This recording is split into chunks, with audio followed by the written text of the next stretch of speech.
नमस्कार उत्तराखंड। उत्तराखंड की माँ, माठी और मानुष की आवाज़, आपका राष्ट्र नीति उत्तराखंड सबसे सटीक और सबसे तथ्यात्मक विश्लेषण के लिए जाना जाता है। इसे अभी सब्सक्राइब करें, क्योंकि सब्सक्रिप्शन में दोस्तों कोई पैसा नहीं लगता। आज हम अपने खास कार्यक्रम जिसका नाम है उत्तराखंड नामा में, जिसमें हम किसी महापुरुष, किसी स्थान या उत्तराखंड की किसी चर्चित वस्तु की चर्चा करते हैं।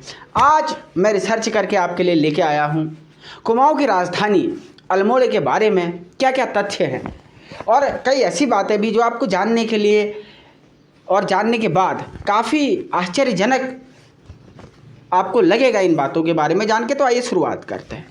दोस्तों, आपको पता है कि अल्मोड़े की जो स्थापना हुई थी, अल्मोड़े का नाम जो अल्मोड़ा पड़ा था वो एक घास चलमोड़े के नाम पे पड़ा था। जी हाँ, एक घास के कारण। यहाँ पर अगर मैं बात करूँ, गोमित्र, हरिदत्त, शिवपालित, आसेक, इस प्रकार के जो कुलिंद राजा थे जिन्हें आप इतिहास में भी पढ़ते हैं, उनके सिक्के यहाँ पर मिले हुए हैं।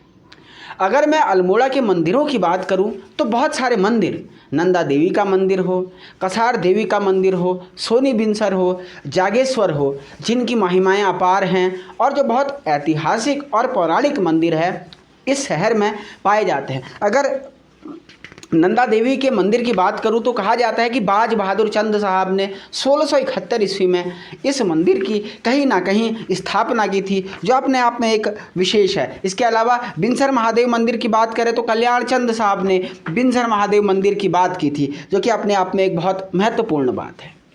जागेश्वर मंदिर की अगर मैं आज चर्चा करने के लिए जाऊं तो जागेश्वर मंदिर में 124 मंदिरों के समूह हैं। 1 2 3 4 नहीं, 124 मंदिरों के समूह। बगल में एक नदी बहती है जिसे जटागंगा और असमती कहा जाता है। उसके ऊपर एक गुफा भी है जिसे टिपुइया गुफा के नाम से जाना जाता है।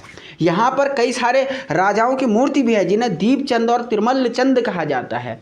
और दिलीप मंजरी की मूर्ति, एक जो रानी है, उसकी मूर्ति भी यहाँ पे सिचुएटेड बताई जाती है, मानी जाती है। अगर सबसे पुराने मंदिर की मैं बात करूँ तो महामृत्युंजय मंदिर है, जहाँ पर कई सारे ख्यात विख्यात देश विदेश से बड़े राजनेता अभिनेता इस मंदिर में आते रहते हैं। अगर मैं बात करूं सूर्य मंदिरों की तो आपको पता होगा कि देश में सूर्य मंदिरों की संख्या बहुत कम है, लेकिन हमारे अल्मोड़ा में बहुत एक प्रसिद्ध सूर्य मंदिर है जिसे कटारमल का सूर्य मंदिर कहा जाता है, जो कत्यूरी शैली में बना है और राजा कटारमल देव द्वारा इस मंदिर का निर्माण किया गया, जो अपने आप में एक विशेष बात है। द्वारा हाट, आपने सुना होगा, द्वारिका गुजरात में है, समुद्र में डूब गई, लेकिन उत्तराखंड में भी एक द्वारिका जिसे द्वारा हाट के नाम से जाना जाता है, वो आपको अल्मोड़ा में देखने को मिलेगी।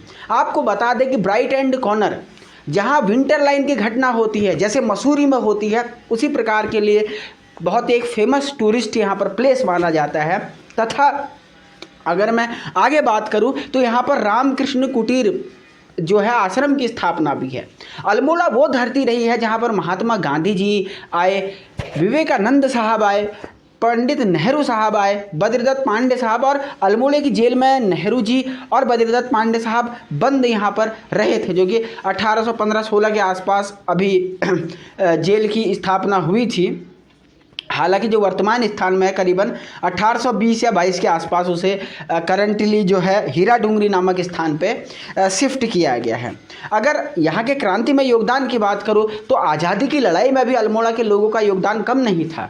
बद्रीदत्त पांडे, हरगोविंद पंत, गोविंद बल्लभ पंत, बहुत सारे ऐसे क्रांतिकारी थे जिन्होंने भारत में अपनी जो आज़ादी की लड़ाई है उसको लड़ने का काम किया। कुंती देवी, कुंती वर्मा, सरला देवी, बहुत सारे ऐसे नाम आपको यहाँ देखने को मिलेंगे जिन महिलाओं ने भी बढ़ चढ़ के आज़ादी की लड़ाई में भाग लिया। उत्तराखंड के अल्मोड़ा जिले से एकमात्र भारत रत्न पंडित गोविंद बल्लभ पंत साहब निकल के आते हैं, जो अपने आप में एक अद्वितीय बात और अविस्मरणीय बात उत्तराखंड के लोगों के लिए यहाँ पे आपको देखने को मिलेगी। तो आज के फिलहाल इस वीडियो में इतना ही। अल्मोड़े के बारे में आपको हमारा ये विश्लेषण और रिसर्च कैसा लगा आप जरूर टिप्पणी करके बताइए, और देखते रहें आपका चैनल राजनीति उत्तराखंड। बहुत शुक्रिया, धन्यवाद, नमस्कार। देखते रहें राजनीति।